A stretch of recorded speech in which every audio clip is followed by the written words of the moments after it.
What's up, YouTube? Today we're going to be going through an upper workout, starting off with competition bench and weighted pull-ups paired together.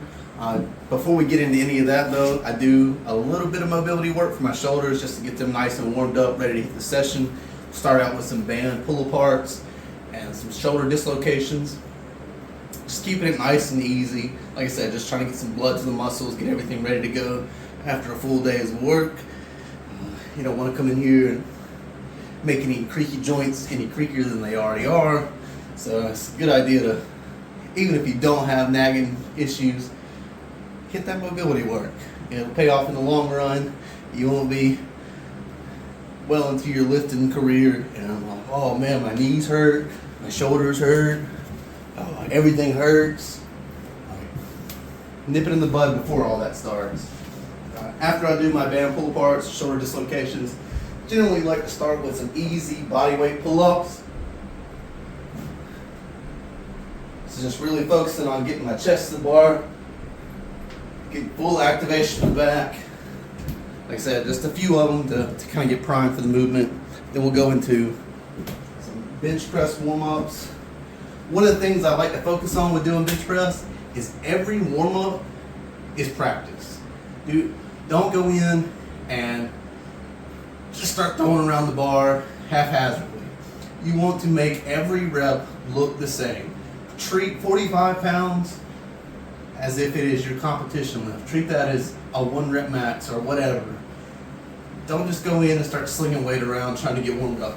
Yeah, it'll do it, but long-term goals and long-term progress is little stuff like this that'll make the big difference.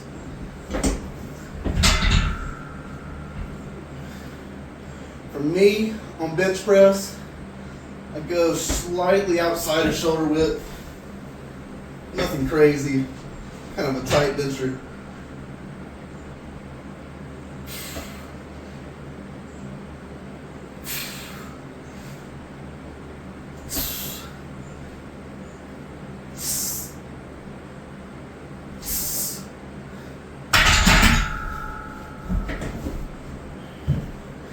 Time to start loading up a little weight. I generally go straight from the bar to 135. So just a plate on each side. I would recommend that everybody tailors their warm-ups differently. If 135 is your max, then I would go somewhere halfway of that. So currently my max is 280. 135 is approximating 50% of that. It's generally what I like to step into first for a warm-up. And then as I go on, the jumps will start getting smaller and smaller. One of the things you want to focus on with warming up is you don't want to absolutely cook yourself for the lift. So say you've got a top set of 3 planned and the goal weight that you're going to hit is like 265. Well, you don't want to warm up with 260 for a set of 3 because that's almost working weight. You want to get a little bit lower than that. Maybe like 240, 235, just enough to get some heavyish weight in your hand and get ready to hit that top set. You don't want to start wearing yourself out before you get to it.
one thing you may notice is wearing a watch on my ankle. To do that, so I record the activity time on my watch, but as you can see, I'm wearing wrist wraps, and watches doesn't really pair well together. So, a great compromise is to wear it on my ankle. Now, I also do this with squats and stuff like that, because your wrists tend to get caught back behind you. So, since it's a smartwatch, back of my hand likes to start fiddling with the watch. Not really ideal for lifting. Just take some of the complication out of it. Got 260 on the bar. And go for a pretty easy single. Really just trying to mimic competition standards. Good pause.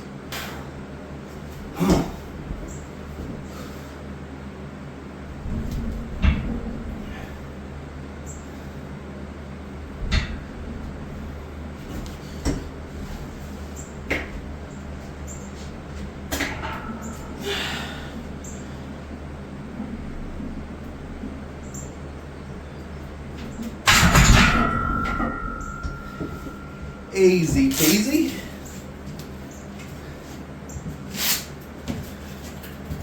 And I'll take that away from your my top sets. So you pull it one bar. I'll use all sets. If possible, I'd like to use rest sets. The street minus. Every rest the same, regardless of the use. Like I said, that's live competition, live I'll do. So now move on to the first set of weighted pull-ups. 45 pounds strapped to me. I'm gonna shoot for about 8 reps. We'll see. Maybe I'll get more than 8. That's the goal.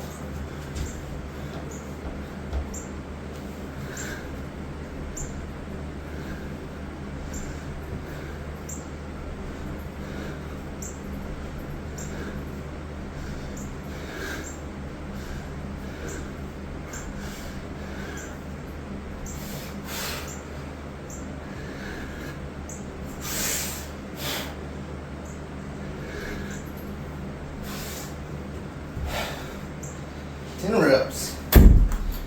I do believe that is a PR. It's always nice when that happens.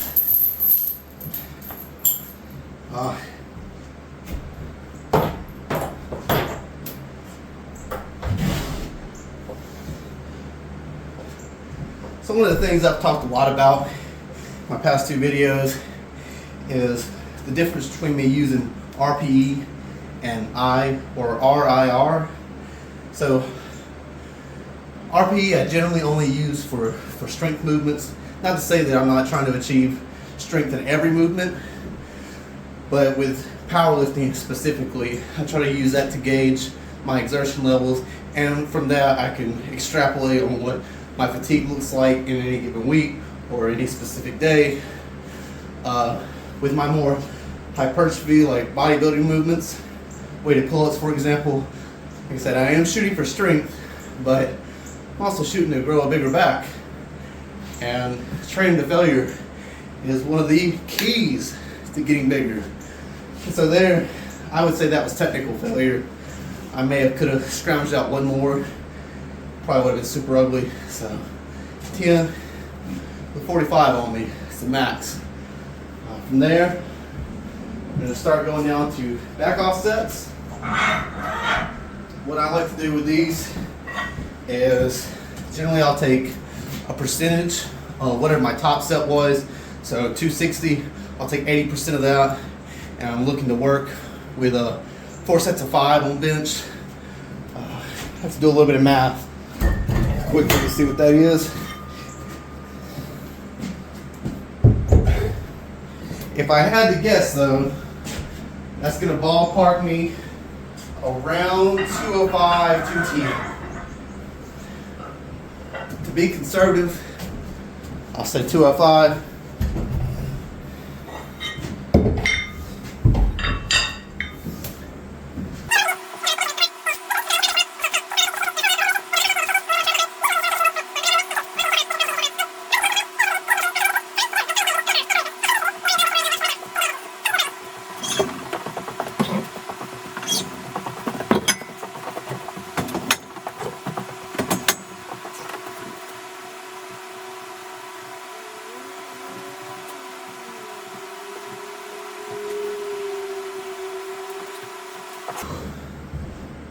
So, going for a set of 5 here.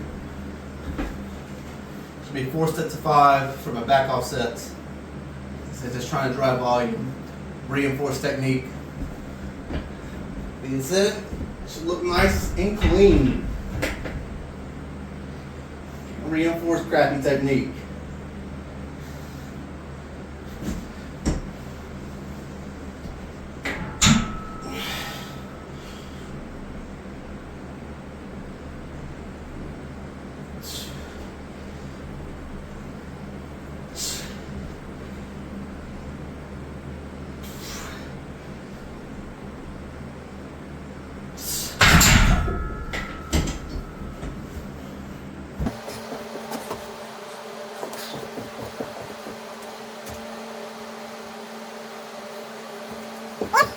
And the pull-ups. Yeah. Trying to make these workouts efficient. All this resting for 4, 5, 6 minutes, it's just not it. And there's absolutely no reason to be resting that long. People were like, oh, well, ATP production. I get that. Like, sure, longer recovery, you're gonna be able to hit the set a little bit better. But if you can comfortably hit what you have programmed out with a minute rest or a minute and a half rest or a minute and a half total rest after an antagonistic superset, there is no point to be sitting around twiddling your thumbs for minutes and minutes on end. When you're at an elite level, and even then, there are so many people on the national and worldwide stage that aren't sitting around for half a year in between sets. There's just no reason for it. You need to get in there, you need to work, push yourself. If part of pushing yourself as a powerlifter is bringing up your cardio so that way you're able to effectively use your muscles with limited recovery, that's part of doing it.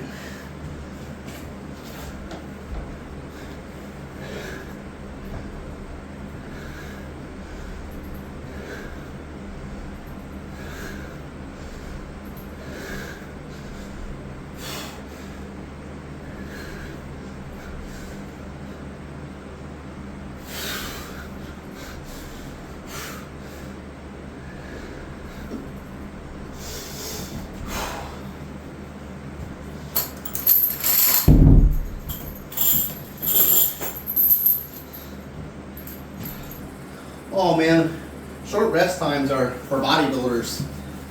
Dude, how many of those guys on the elite level are insanely jacked? How many? Most of them? Majority of them? Yeah, there's a reason for that. Because mass moves mass. If you're 5'10" and 120 pounds, your muscular potential is so much beyond that. So far beyond that. Generally, within reason, the more muscle you have, the stronger you're gonna be. It may not be 1-to-1, but if you got bigger pecs and bigger triceps and you train for strength after you've achieved those bigger muscles, you're gonna be stronger. I would almost guarantee it.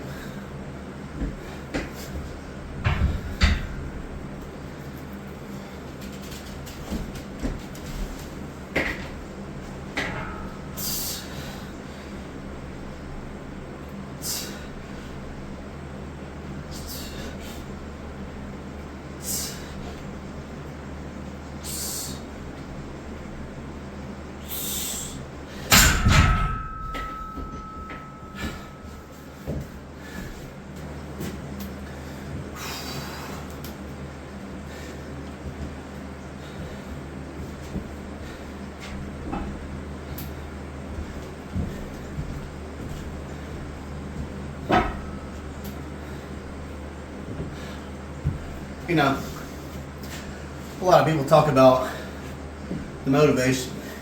The motivation. I don't have the motivation to do that. I don't have the motivation to get out there and work out like you do. I don't have the motivation to do this. I don't have the motivation to chase XYZ dream of my life. Motivation is a fluke. motivation comes and goes. I can personally attest to that. There have been times in my life where I was super passionate about lifting and trying to make a name for myself out there in the fitness space. And you know, that was great for a time. I got results and I got lean or whatever. But at the end of the day, it faded. The motivation faded. The passion faded along with it. There is nothing that beats discipline and consistency. Discipline is doing it when you don't feel like it. Whenever you feel like crap after a day of work, or when you have to get up early in the morning because life's going to be too busy afterwards, and you still are disciplined enough to be like, I've got to hit the gym today. I've got to do this because my goals are contingent on me doing it. Stop with the motivation crap. Be disciplined.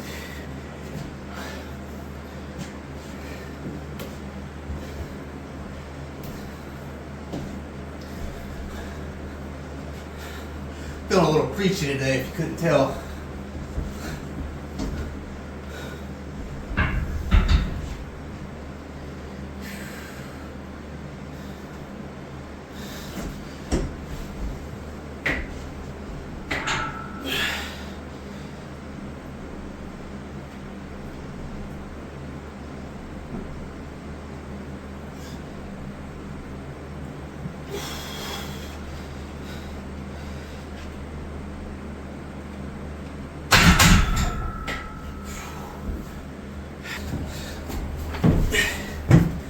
Alright, so now moving on to a superset of incline dumbbell press and barbell rows. Barbell rows, aiming to be a little bit more strength oriented with that. Looking to do about 3 sets of 6 with 235. Incline dumbbell press is going to be a little bit different, doing 70s, or I probably shoot for 10 to 12 reps on each set. Just see how it goes.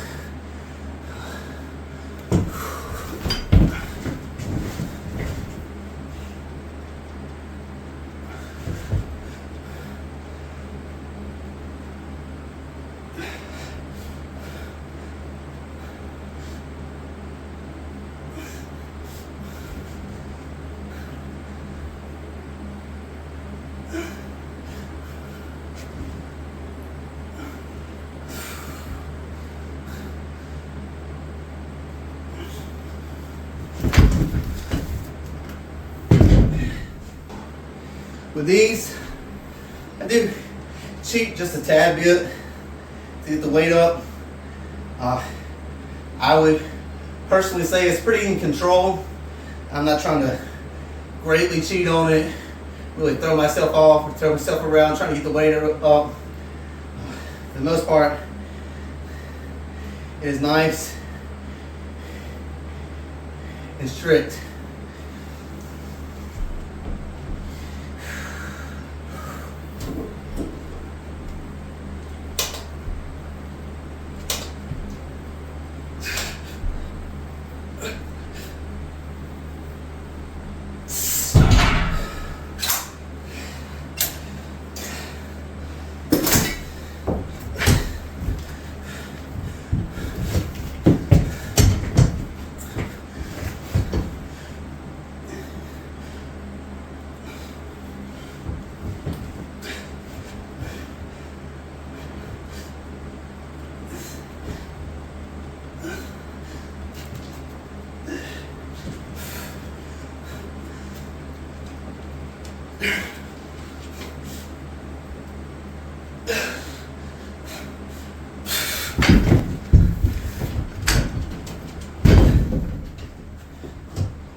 Actually, you okay, go?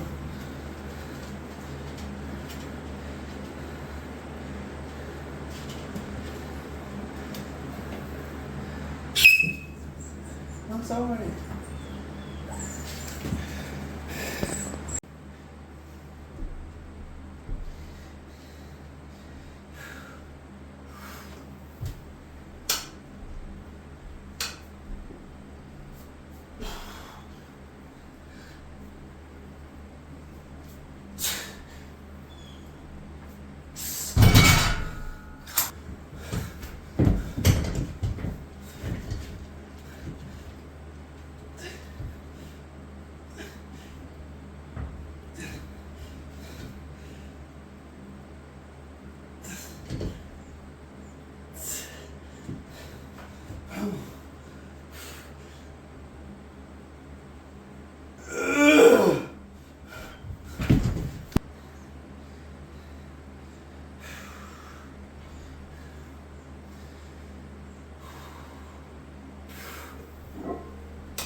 Oh.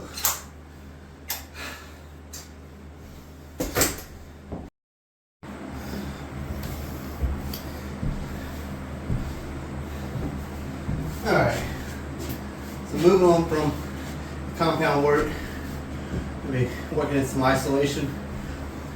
Starting off, we're going to do some lateral raises. I think I'm just going to keep it moderately heavy this week. Maybe do 20 pounds, 4 sets of 15. Really just try to be in control with it. Based off of how intense this is feeling so far, I'm going to drop that weight down just a bit, just to make sure that the form stays locked in.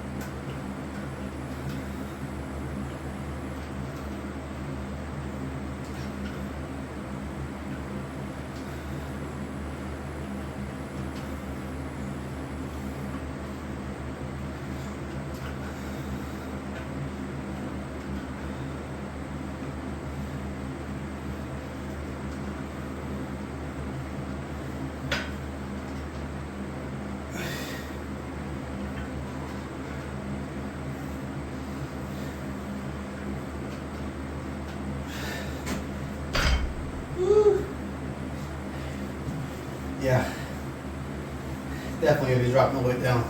Get it on 15.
That's it.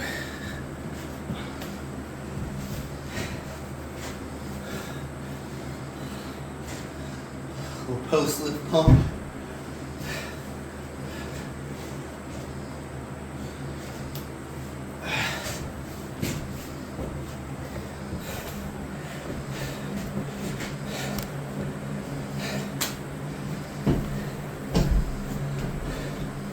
Done a lot of preaching, talking during this workout.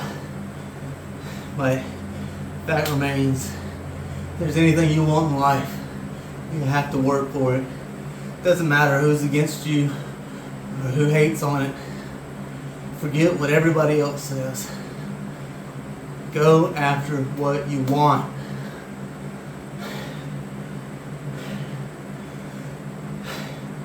It's taken me a long time to learn that personally, but we're getting there. These are the first few steps to doing what I want. So with that, go ahead and sign off. I'd like to ask you to like, comment, subscribe. Go out there and get after it. This has been Mason, signing off.